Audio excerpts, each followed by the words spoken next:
Carl and Damon here from Games, Brrraains A Head-Banging Life, gbhblofficial for short. It is Donkey Kong Country Talk Through. They made what of a TV series, as we're looking at episode 4 of season 2, episode 30 overall. Bear in mind there's 40 in total. As you can see, we're now almost in single figures. This is The Day the Island Stood Still, which is obviously a play on The Day the Earth Stood Still. Written by Ian James Corlett. We begin in K. Rool's lair, where he's planning fitness tests for the troops so they're ready for taking over the island. Sure you are, mate. Yep. Sure you are. And immediately we get the first song. It's Feel the Power, which I actually didn't mind. I thought it was I thought it was fun. It's not like an 80s push it to it, like a that kind of like exercise song. Yeah. At Cranky's hut, DK and Diddy are guarding the coconut, and DK is bored and hungry. And feeling tired, he wishes he could sleep forever, and the coconut seems to grant his wish. DK is asleep. Time stops, and I was like, the fuck's going on? Yeah.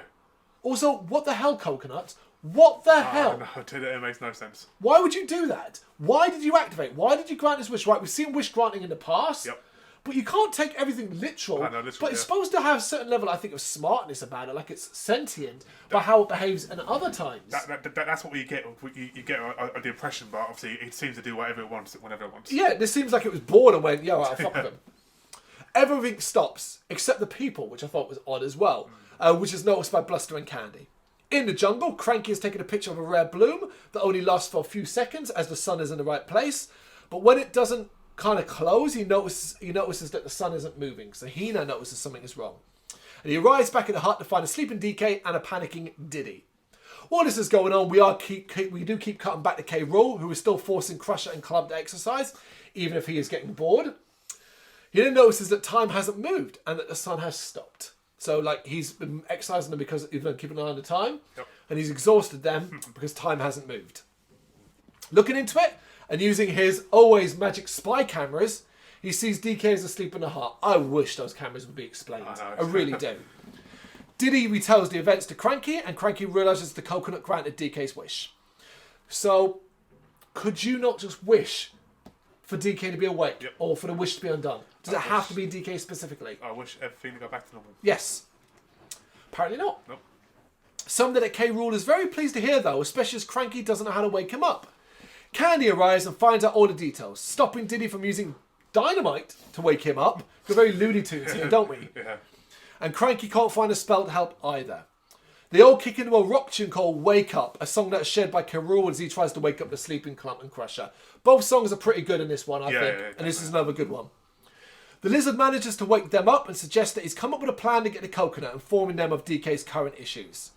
Exhausted, Clump and Crusher head off to Cranky's hut and find DK at the door with glasses on to make it look like he's awake. So Diddy is holding him up on like a, I don't know what you call it. No, it's like something you'd carry on, you carry crates on. And he's doing the voice as Clump and Crusher panic and run away. Cranky activates the traps and gets rid of them, so they thought DK was awake. Finally, Cranky thinks, hey, you know what might help? Inka-Dinka-Doo, because that thing's always been really helpful. And sends, randomly, Diddy with the sleeping DK to see the idol that asks for help. The idol reveals that the only way to break the spell is to plant a kiss from DK's apple of his eye, which seems to make complete sense. Even though Diddy's confused, I was like, okay, well, that makes sense. Sleeping Beauty, it's candy, but it's probably not going to be candy. It's going to be something silly. Yeah. I didn't expect them to do what they did, which was really, really weird. At K. Rool's, Clump reveals that they failed because DK was obviously there and awake. K. Rool checks his cameras and is able to see Diddy and DK moving through the jungle now. And the ape is asleep. And he decides, to hell with this, I'm going to go deal with it myself. Yeah, all right, cool. Yeah, finally. Thinking maybe they might actually get something here. Diddy, with DK, arrives back at Cranky's hut and tells him what you heard. Just about. He seems to have forgotten it. Candy gets it and kisses him over and over again, but nothing happens. He continues to sleep. And Candy, being her usual selfish self, gets really offended here. And we then get a montage of everyone having a go. Seems like everybody has a go at kissing DK. Consent, people, consent. Oh, yeah. It culminates in bluster, but even his kiss doesn't cause DK to wake up. Although that one almost seems to work, which has everybody going, which I thought was funny at least. Yeah. Afterwards, Cranky and Diddy are sitting down and having some apples. Coincidental? Yep. All right. As Candy is mad and everyone is just feeling exhausted. She then sees K. Rool and company approaching, so they set DK up again and pretend Candy is talking to him. K. Rool looks through some binoculars and isn't convinced, then asks to look through some better binoculars, and then in my constant favourite running joke of the entire show, fucking Clump goes, "Here, sir, use mine," and does that with his fingers. Because you remember in other episodes, Clump uses his fingers as binoculars. Yeah. And I laughed. That is so good. Keep that up. I find that hilarious. But K. Rool uses better binoculars to see that Diddy is actually behind DK. So no longer scared, they come in and K. Rool gets in DK's face as Diddy continues the charade. And K. Rool sort of plays along, mocking and teasing DK, including tapping him in the stomach, which makes DK fall forward and lose his glasses. So the ruse is officially up now. K. Rool demands the crystal coconut. Just take it. Stop asking. Just take it. But he does send Clump and Crusher to grab it. Diddy, though, fights them instead and uses the speed to take him down. This was a nice surprise. Was, yeah. Yeah, Diddy's a playable character in the games. He celebrates, but K. Rool isn't done and goes to grab the coconut. Finally. As he approaches, DK stirs, which frightens K. Rool, and he slips over on the bowl of apples. Two fly up and land in his eyes, blinding him. And I know what you're thinking. They aren't going to be that literal, are they? I know. As Clump rushes over to help him, they knock into each other and K. Rool staggers into DK, kisses him on the cheek, and wakes him up. And I was like, oh, it was literal. He needed to be kissed by someone who had apples in their eyes. Yep. That's quite out there. It is out there, yeah. Here's the thing, though. I laughed. Yes, I thought it was so stupid, I kind of enjoyed it. DK attacks the lizard and time starts up. He finishes it by activating traps to send them flying off the bridge. After, DK is defending himself to Candy, and with Cranky's insistence, she agrees to forgive him and they kiss. But though he jokingly falls asleep and Cranky freaks out. But it was all just a joke. He sits back up and they all laugh and have some fun.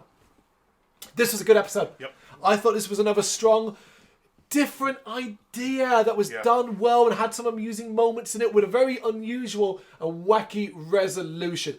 More of this. Just, if you're going to do these standalone stuff, just go out there with it. Go a bit weird. Use references from other media. Yeah. So I enjoyed it. Yeah, I mean, we talked off camera about that. We were getting a little bit bored of doing Yeah, this. we're bored of this. We are. Season 2's been impressive so far. Yeah, absolutely. Yeah, when you've done now 30 episodes of effectively the same thing and over again, there's no surprise that repetition and boredom is going to set in. Of course, we are working away. We're not going to stop. We're going to get to episode 40, of course. But it's still nice. It's nice to be in season 2 and think, okay, some of the stronger stuff is coming from this. Yep. I'm not that bored. I'm interested to see what happens next, and I'm enjoying the wacky antics. Yep. That is always going to be a good thing, I think. Yep, definitely. That was episode 4, The Day the Island Stood Still. Episode 30 overall. You got any thoughts and you know what to do? Let us know in the comments. Thank you very much for watching. If you liked what you saw, please help us out by giving us a thumbs up and hitting that subscribe button. If you really liked what you saw, consider donating to keep the website and channel running by buying us a coffee via our coffee page or picking up some merch from our Big Cartel store. You can check us out on gbhbl.com as well as via our social media, Facebook, Instagram and Twitter, as well as listen to our interviews via SoundCloud, Apple Music and Spotify. Just search for GBHBL.